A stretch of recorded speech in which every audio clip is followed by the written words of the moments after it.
এবং শিখাবে সেই সর্বশ্রেষ্ঠ ব্যক্তি। বলেন সুবহানাল্লাহ।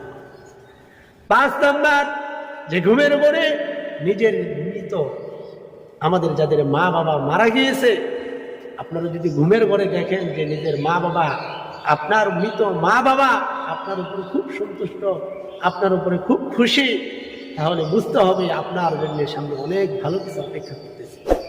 কারণ হলো আল্লাহর হাবিব বলেন, নেককার সালেহীন সন্তানদের জন্য তার মার পায়ের নিচে হলো জান্নাত। আর বাবার সন্তুষ্টির ভিতরে আল্লাহ পাক খুশি সন্তুষ্ট থাকে। সেজন্য ঘুমের ঘরে যদি দেখেন যে আপনার উপরে মা বাবা খুশি আছে, সন্তুষ্ট আছে, তার মানে আল্লাহ পাক আপনার উপরে খুশি আছে, আপনার উপর সন্তুষ্ট আছে। তার মানে হলো ধীরে ধীরে আপনার সমস্ত দুঃখ কষ্টগুলো দূর হয়ে আল্লাহ পাক সুন্দর একটা জীবন দান করবেন। বলেন সুবহানাল্লাহ।